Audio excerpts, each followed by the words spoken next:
Hey everybody, Jeff Schneider here, and today we're going to be talking about the lazy way to an awesome solo.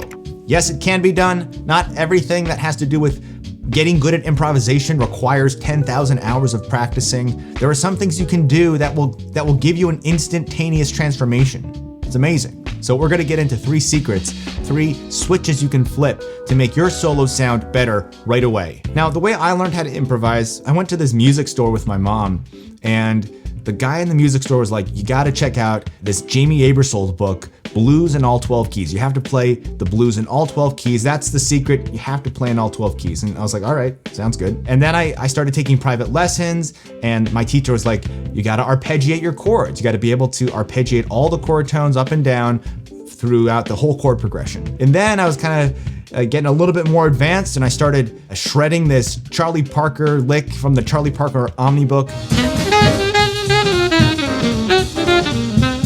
I did it in all 12 keys again because I remember, okay, that's like a big secret, right? Play stuff in all 12 keys. But then when it came to actually improvising solos in jazz band, every time my solo would come up, I had all these chord tones memorized and these licks memorized, but nothing would sound good. I remember just feeling lost, and sometimes I literally got lost in the solo. The problem was that I didn't prioritize rhythm at all.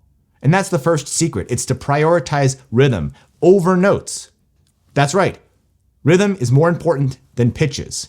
I'm sure many of you have heard me say this before, but you can play all of the right notes, like the notes that make sense in terms of music theory. If your rhythm sucks, none of it's going to sound good. But if you play notes that maybe aren't that good in terms of music theory, like they don't line up with the scales or the chords or whatever, but you play with good rhythm, well, you can get away with a lot. So rhythm first. There's a really good Dizzy Gillespie quote, actually, that I think is worth referencing here. He said, "The basic thing about jazz music is putting the notes to the rhythm, not the other way around. I think up a rhythm first, and then I put notes to it to correspond with the chord. You can play very, very beautiful notes, and if it doesn't have any rhythmic form, it doesn't amount to anything. Don't lose sight of the rhythm in the music, because that's the most important part." And Dizzy, of course, was one of the all-time greats, so I think he knew what he was talking about, and I know that it's true for my playing, at least. When I focus more on rhythm, and when I tell my students to focus more on rhythm, they sound better instantly. Now, how do you do it? A really simple way to get started is just to pick a rhythm, like a 2-measure rhythm, like ba ba da da da da da da, and just repeat that rhythm over and over again. And then once you feel like you have prioritized rhythm over pitches, well, at that point you can start to vary things a little bit. But start with a repeated rhythm, because that will make all the difference in terms of prioritizing rhythm over pitches and get you out of that bad habit of constantly thinking about the licks and the chords. All of that stuff has its time and its place. Like, you have to study that at some point. But if you're letting pitches overshadow your rhythms, you're going to end up sounding bad. You just will. And you're probably going to get lost like I did. So rhythm first. That's secret number 1. Now, secret number 2 has to do with human nature, human psychology. Let me explain with a story. So I remember playing in this big band, and it was during a rehearsal. I was playing lead alto, and this tenor player went to take a solo. And he was okay, but in this particular solo, he actually sounded really good. He was playing something like ba-doo ba-da ba-doo da-doo bop, ba-doo ba-da ba-doo da-doo bop. And then all of a sudden the trombones came in with their backing cues, which was way off in terms of where they were supposed to come in. And the band director stopped. He's like, "What are you doing? He's finally playing something real." I don't condone these backhanded compliments from music directors or band directors to get their musicians to play better. Like, that wasn't the nicest way to phrase it. But I think what he was saying was that this soloist, this tenor player, was playing something that had some substance to it. There was significance to what he was playing. It wasn't just random notes. Now, why is that? Well, the reason was because he used repetition. The example that I sang a moment ago is something like ba-doo ba-da ba-doo da-doo da, ba-doo ba-da da-doo da-doo bum, something like that. Now, what's cool about that is that there's repetition. That's the second secret, is to repeat yourself. I hear so many beginner and intermediate and sometimes even advanced improvisers just noodling and playing random notes. There's nothing cohesive about it. It just sounds like paint splattered on a wall.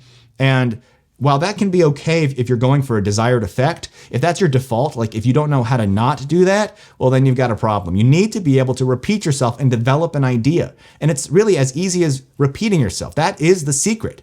I kind of alluded to it in my example with rhythm, right? I said, take a 2-bar rhythm and repeat that rhythm over and over again. And what will happen is you'll have glue. It glues it together. You have something cohesive and coherent. It really makes all the difference. So just repeat yourself.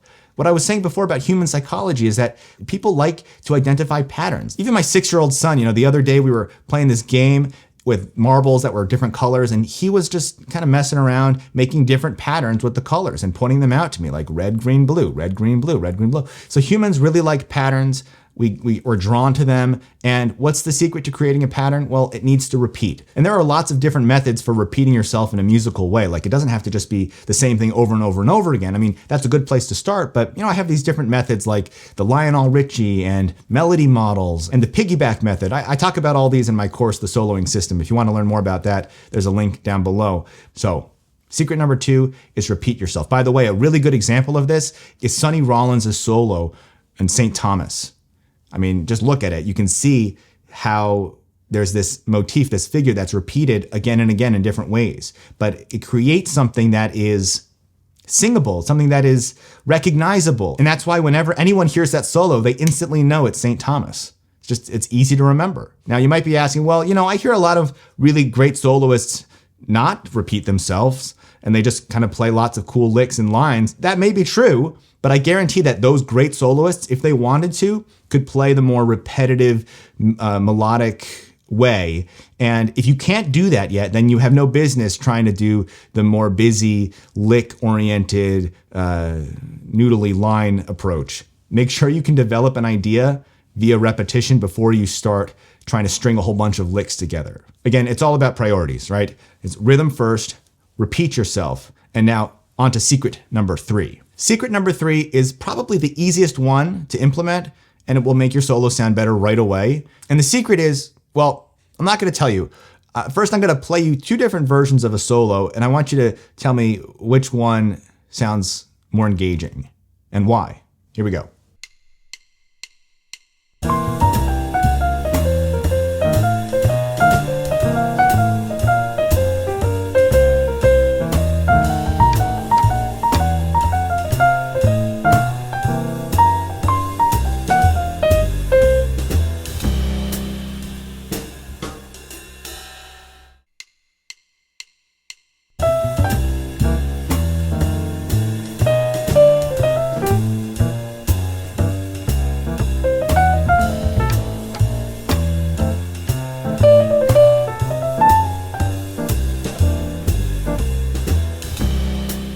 So did you hear the difference?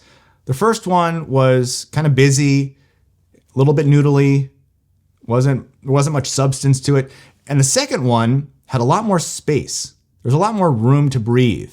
And the secret is to start small, to start with more space, lower energy. What that will allow your solo to do is grow. When you start small, your solo can then grow. If you start up here, you only have so much room to build. But if you start down here, well, then you have all of this room to create a real arc, a real story within your solo. But you need to start small in order to grow big. And that's what will make, especially a longer solo, feel like it's more interesting than just a wall of sound that eventually people will tune out. They'll just stop listening because they've heard that dynamic before. It's all about contrast. Contrast is king. How do you change the level of energy? There's lots of different ways. We talked about adding space. You can also play at a softer volume. You could play at a lower range and then grow to a higher range. Lots of different ways to implement this technique, but the gist of it is to start small. So if you go play your next solo and you prioritize rhythm and you repeat yourself and you start small in terms of the energy level so that you can grow, I'm telling you, your solos will sound so much better right away. And again, you're not going to have to practice this for years to make it happen. You can just flip these switches and you will sound better right away. And if you want to dig into more of this kind of stuff, as I said, I have a course, it's called The Soloing System, and it covers all of this and more in much more detail. And I walk you through step by step how to play the best solos you possibly can, no matter what your skill level is. So check out the course, and you can also click right here to watch another video that will show you even more ways of improvising better solos.